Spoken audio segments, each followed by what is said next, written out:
ಸರ್ವೇ ಭವಂತು ಸುಖಿನಃ. ಇಂದಿನ ಭಕ್ತಿ ಸಂದೇಶವನ್ನು ನೋಡೋಣ. ಶ್ರೋತ್ರಾದೀನಿಂದ್ರಿಯಾಣ್ಯನ್ಯೇ ಸಂಯಮಾಗ್ನಿಷು ಜುಹ್ವತಿ, ಶಬ್ದಾದೀನ್ ವಿಷಯಾನ್ಯನ್ಯ ಇಂದ್ರಿಯಾಗ್ನಿಷು ಜುಹ್ವತಿ. ಶ್ರೋತ್ರಾದೀನ್ ಇಂದ್ರಿಯಾಣ್ಯನ್ಯೇ, ಕೇಳುವುದನ್ನು, ಈ ಇಂದ್ರಿಯದಿಂದ ನಮಗೆ ಆಚೆ ಕಡೆಯಿಂದ ಬಂದಂತಹ ಪ್ರಚೋದನೆಗಳನ್ನು ಸಂಯಮಾಗ್ನಿಷು ಜುಹ್ವತಿ, ಸಂಯಮ ಅನ್ನುವಂತಹ ಒಂದು ಅಗ್ನಿ ಇರುತ್ತಲ್ಲ, ಅದರಲ್ಲಿ ನಾವು ಯಜ್ಞ ಮಾಡಿಬಿಡಬೇಕು. ಅಂತಂದರೆ ಅದಕ್ಕೆ ಸ್ವಾಹ ಅಂತ ಹಾಕಿಬಿಡಬೇಕು. ನಾವು ಬೇರೆಯವರು ಆಡುವ ಮಾತನ್ನು ಕೇಳೋದ್ರಿಂದನೇ ನಮ್ಮ ಸಂಪೂರ್ಣ ಜೀವನವನ್ನು ಸಾಗಿಸ್ತಾ ಇರ್ತೀವಿ. ನಮಗೆ ಅದು ಅನುಭವಕ್ಕೆ ಬಂದೇ ಇರೋದಿಲ್ಲ, ನಮ್ಮ ಜ್ಞಾನಕ್ಕೆ ಅದು ಬಂದೇ ಇರೋದಿಲ್ಲ.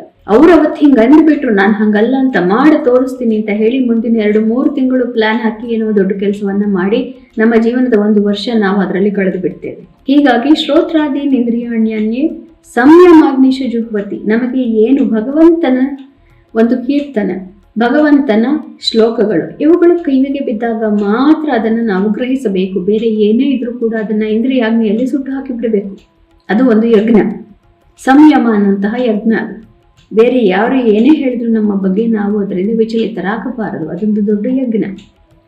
ಮತ್ತೆ ವಿಷಯಗಳನ್ನೆಲ್ಲದನ್ನು ಇಂದ್ರಿಯ ಅನ್ನುವಂತಹ ಅಗ್ನಿಯಲ್ಲಿ ನಾವು ಹೋಮ ಮಾಡಿಬಿಡಬೇಕು. ಅಂದರೆ ವಿಷಯಗಳನ್ನು ನೋಡಿದಾಗ, ಇಂದ್ರಿಯಗಳಿಗೆ ಪ್ರಚೋದನೆ ಆದಾಗ ಆ ಪ್ರಚೋದನೆಯನ್ನು ನಾವು ಬಿಟ್ಟು ಬಿಡಬೇಕು. ಆ ಪ್ರಚೋದನೆಯ ಹಿಂದೆ ಹೋದರೆ ಜನ್ಮಾಂತರದ ಕರ್ಮವನ್ನು ನಾವೇ ತಂದುಕೊಳ್ತೇವೆ. ಹೀಗಾಗಿ ನಾವು ಮಾಡುವಂತಹ ಪ್ರತಿಯೊಂದು ಕಾರ್ಯದಲ್ಲೂ, ಪ್ರತಿಯೊಂದು ಯೋಚನೆಯಲ್ಲೂ ಕೂಡ ಒಂದು ಯಜ್ಞ ಅನ್ನೋದು ಇರುತ್ತೆ. ಅಷ್ಟು ಪವಿತ್ರ ನಮ್ಮ ದೇಹ ಮತ್ತು ಅಷ್ಟು ಪವಿತ್ರವಾದಂತಹ ಜನ್ಮ. ಅದನ್ನು ಅರ್ಥ ಮಾಡಿಕೊಂಡಾಗ ಮಾತ್ರ ನಾವು ಭಗವಂತನ ನಿಜವಾದ ಸ್ವರೂಪವನ್ನು ಲೇಷವಾದರೂ ತಿಳ್ಕೊಳ್ಳಿಕ್ಕೆ ಸಾಧ್ಯ. ಇಲ್ಲದೆ ಹೋದರೆ ನಾವು ಪಾಪ ಮಾಡ್ತಾನೆ ಇರ್ತೀವಿ, ನಿತ್ಯ ಸಂಸಾರಿಗಳಾಗಿ ಬರ್ತಾನೆ ಇರ್ತೀವಿ ಭೂಮಿಯಲ್ಲಿ.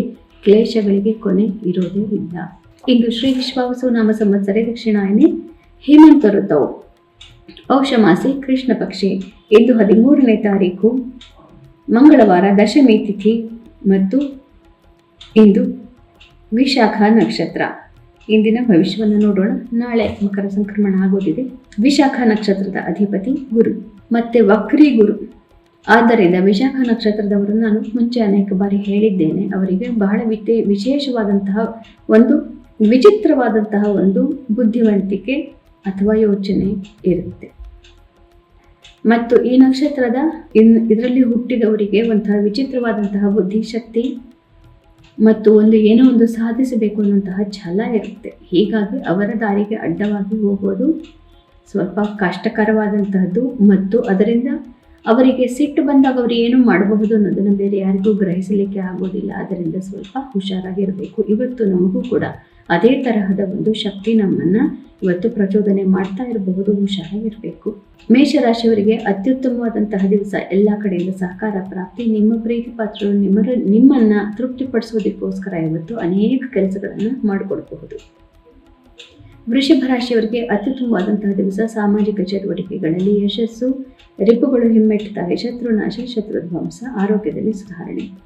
ಮಿಥುನ ರಾಶಿಯವರಿಗೆ ಸ್ವಲ್ಪ ಕಷ್ಟಕರವಾದಂತಹ ಬುದ್ಧಿಶಕ್ತಿಗಳನ್ನು ನೀವು ಉಪಯೋಗಿಸಿಕೊಂಡು ನೀವು ಸರಿಯಾದ ರೀತಿಯಲ್ಲಿ ಯೋಚನೆಯಿಂದ ಕೆಲಸವನ್ನು ಮಾಡಬೇಕು.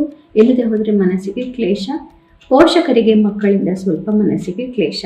ಕರ್ಕ ರಾಶಿಯವರಿಗೆ ಇದು ಉತ್ತಮವಾದಂತಹ ದಿವಸ. ಆದರೂ ಕೂಡ ಹಣಕಾಸಿನ ವಿಚಾರ, ತಾಯಿಯ ಆರೋಗ್ಯ, ಆಸ್ತಿಪಾಸ್ತಿ, ಟ್ಯಾಕ್ಸ್ ಡಾಕ್ಯುಮೆಂಟೇಷನ್ ಇತ್ಯಾದಿ ವಿಚಾರಗಳಲ್ಲಿ, ಆಫೀಸ್ ಸಂಬಂಧಿಸಿದಂತಹ ಕೆಲಸಗಳಲ್ಲಿ ಇವತ್ತು ತಲೆನೋವು ಹೆಚ್ಚಾಗಿರುತ್ತೆ. ಸಿಂಹ ರಾಶಿಯವರಿಗೆ ಉತ್ತಮವಾದಂತಹ ದಿವಸ. Social media, communication, marketing, journalism, radio, TV ಮಾಧ್ಯಮಗಳಲ್ಲಿರೋರಿಗೆಲ್ಲರಿಗೂ ಬಹಳನೇ ಒಳ್ಳೆಯ ದಿವಸ. ಕನ್ಯಾ ರಾಶಿಯವರಿಗೆ ಸಂಸಾರದಲ್ಲಿ ಮನಸ್ಸಿಗೆ ನೆಮ್ಮದಿ ಪ್ರಾಪ್ತಿ. ಸಂಸಾರದಲ್ಲಿ ಬಹಳ ಸುಖಕರವಾದಂತಹ ವಾತಾವರಣವನ್ನು ನೀವು ನೋಡಬಹುದು. ಆದರೂ ಕೂಡ ಅದೇ ಸುಖದಲ್ಲಿ ಇವತ್ತು ಆಧ್ಯಾತ್ಮಿಕವಾಗಿ ಅತಿ ಹೆಚ್ಚಿನದನ್ನೇ ಏನೋ ಮಾಡಲಿಕ್ಕೆ ಹೋಗಿ ನೀವು ಇಲ್ಲ, ನಿಮಗೆ ಆ ಯೋಗ್ಯತೆ ಇಲ್ಲ ಅಂತ ಹೇಳಿಸ್ಕೊಳ್ಳುವಂತಹ ಸಂದರ್ಭ ಬರಬಹುದು. ಹುಷಾರಾಗಿರಬೇಕು.